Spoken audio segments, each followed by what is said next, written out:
Hello students, आज हम शुरू करने वाले हैं मैक्स वेबर की आदर्श प्रारूप की अवधारणा। तो चलिए देख लेते हैं। सबसे पहले हम जान लेते हैं कि मैक्स वेबर कौन थे। तो मैक्स वेबर समाजशास्त्र की पहली पीढ़ी के जो विचारक रहे हैं उनमें से एक हैं। जर्मनी से ये बिलोंग करते हैं और प्रमुख सामाजिक विचारकों में इनका नाम आता है। इनका जीवन काल जो है सन 1864 से लेकर 1920 तक रहा है। मैक्स वेबर ने समाजशास्त्र को सामाजिक क्रियाओं के अर्थपूर्णभूत कराने वाला विज्ञान कहा है। कहने का मतलब है कि मैक्स वेबर ने सामाजिक क्रिया को समाजशास्त्र की विषय वस्तु के रूप में स्वीकार किया है। मैक्स वेबर की कुछ प्रमुख कृतियाँ यहाँ पर मैंने लिखी हैं। उनमें से पहले है the Protestant ethic and the spirit of capitalism. Second है द सिटी। थर्ड है the theory of social and economic organization. Fourth है सोशियोलॉजी ऑफ रिलीजन। ये कुल 4 पुस्तकें उन्होंने अपने जीवन काल में लिखी थी। हालांकि इनका ये सारी किताबें इनकी जर्मन भाषा में लिखी गई थी। सन 1922 के बाद जो है इन पुस्तकों का इंग्लिश में अनुवाद हुआ। हालांकि उनकी मृत्यु 1920 में हो चुकी थी। तो चलिए अब हम देख लेते हैं कि आदर्श प्रारूप क्या है। इसकी परिभाषा मैक्स वेबर ने क्या दी है। मैक्स वेबर के अनुसार आदर्श प्रारूप प्राकल्पनात्मक मूर्त स्थितियाँ हैं, जैसे व्यक्ति, समाज दशा, परिवर्तन, क्रांति वर्ग आदि। इनका निर्माण सामाजिक यथार्थ के आधार पर किया गया है और इनका सुनिश्चित उपयोग तुलनात्मक है। ये तो हो गई मैक्स वेबर ने जो आदर्श प्रारूप की शाब्दिक परिभाषा दी है वो। आगे हम देखते हैं जूलियन फ्राइड ने वेबर के आदर्श प्रारूप की क्या व्याख्या की है। उनके अनुसार आदर्श प्रारूप सब मिलाकर उन सभी अवधारणाओं का योग है जिनका निर्माण विशेष विशुद्ध रूप से अनुसंधान के उद्देश्य के अनुरूप किया जाता है। आगे हम देख लेते हैं लुईस कोजर के अनुसार आदर्श प्रारूप वह पद्धति है जिसका प्रयोग तुलनात्मक अध्ययन हेतु किया जाता है। अब देखिए ये तो हो गई परिभाषाएं।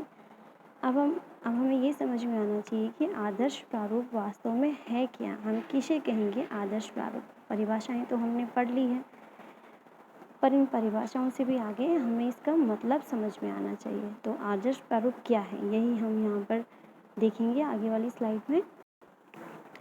आदर्श प्रारूप न तो औसत प्रारूप है और न ही आदर्शात्मक, बल्कि वास्तविकता के कुछ विशिष्ट तत्वों के विचारपूर्वक चुनाव तथा सम्मेलन द्वारा निर्मित आदर्शात्मक मान है।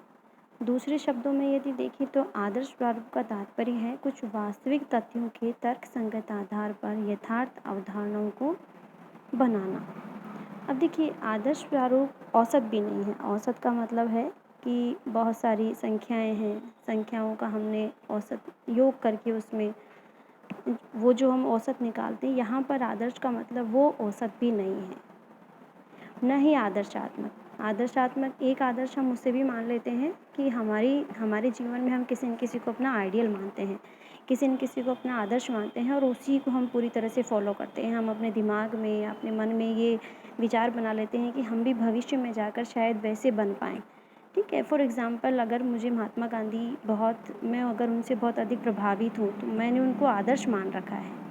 ठीक है, आदर्श मानकर मैं उन्हीं के विचारों, उनका जो सोच है मैं उसका अनुसरण करूँगी, तो वो मेरे लिए क्या हो गए, आदर्श हो गए।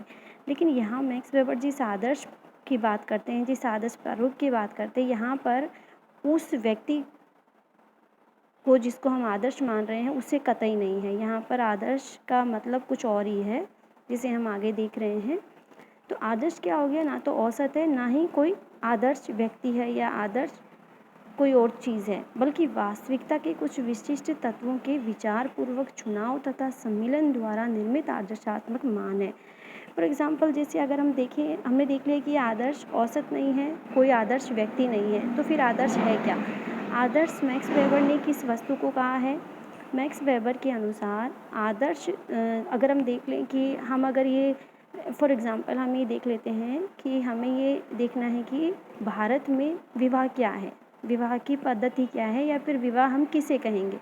तो उस कंडीशन में क्या होगा, जयपुर में जो विवाह की जो प्रथाएं हैं, जो रिवाज है, उसको भी हम नोट कर लेंगे। ठीक है, इसी तरह दिल्ली में भी हम जाएंगे, वहाँ पर भी हम जो भी विवाह के रिवाज है या विवाह का जो तौर तरीका है उसको हम देख लेंगे। इसी तरह भारत के अलग अलग शहरों में जाकर हम जो भी विवाह की पद्धतियाँ अपनाई गई हैं, विवाह के जो तरीके हैं, उन सबको हम नोट कर लेंगे। और आखिर में क्या होगा कि हम आदर्श प्रारूप कैसे तैयार करेंगे, अलग अलग जगह से जितने भी शहरों में हम गए हैं, जितने भी शहरों में हमने विवाह को देखा है, वहाँ पर विवाह के उन शहरों में प्रत्येक शहर से हमें विवाह के जो जो रूप मिले हैं या जो जो चीज़ें हमें विवाह के बारे में मिली है, उन सबको हम एक नोट में हम तैयार कर लेंगे। और तैयार करने के लास्ट में हम देखेंगे कि अब इन सब में मान लीजिए 5 शहर का हमने देखा है विवाह का रूप क्या है, तो उन पाँचों शहरों में क्या हमें समानताएं मिली है विवाह के बारे में, क्या हमें असमानताएं मिली है।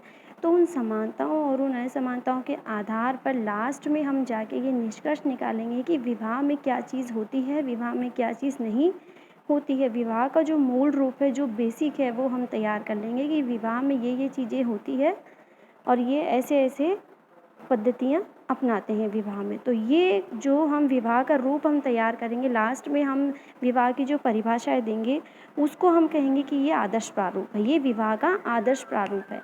ठीक है, तो देखिए मैक्स वेबर ने भी बिल्कुल इसी तरह से इसकी व्याख्या की है। जर्मनी के जो उस टाइम के विद्वान थे, उन्होंने जो व्यक्तिवादी और विशिष्टवादी दृष्टिकोण अपनाया था, वेबर का विचार उनसे बिल्कुल अलग था। उन्होंने जो है एक ऐसी कुंजी या एक ऐसा अवधारणात्मक यंत्र बनाया जिससे वो आदर्श प्रारूप कहते हैं। जिससे कि आदर्श प्रारूप क्या था? आदर्श प्रारूप मैक्स वेबर के अनुसार एक टूल था, एक यंत्र था जो कि अनुसंधान करने वाले को वास्तविक घटनाओं में समानता और असमानताओं को मापने में सहायता करता है। जैसे कि मैंने अभी एग्जाम्पल दिया विवाह का, उसमें भी हम समानता असमानता के आधार पर विवाह का जो है आदर्श प्रारूप हम तैयार करते हैं। यह आदर्श प्रारूप जो है तुलनात्मक अध्ययनों के लिए एक मौलिक विधि होती है। वेबर ने आदर्श प्रारूप के निर्माण का विस्तृत विश्लेषण करते हुए इस बात पर विशेष बल दिया है कि एक विश्लेषणात्मक निर्माण है जिसमें किसी वास्तविक मानवीय घटना से एक तरफा महत्व के अनुसार ली गई कुछ विशेषताएं सम्मिलित होती है। ठीक है, बाकी इसकी परिभाषा हमने पढ़ी है। मैक्स वेबर ने यही कहा है कि आदर्श प्रारूप जो है प्राकल्पनात्मक मूर्त स्थितियाँ हैं जिनका निर्माण सामाजिक यथार्थ के आधार पर किया गया है और इनका निश्चित उपयोग तुलनात्मक है। ठीक है, तो कुल मिला के क्या हुआ, आदर्श प्रारूप का उद्देश्य नैतिक आदर्शों का पता लगाना नहीं है और न ही इसका मतलब केवल सांख्यिकी औसत से है, न ही इसका मतलब जो है गणितीय औसत से है।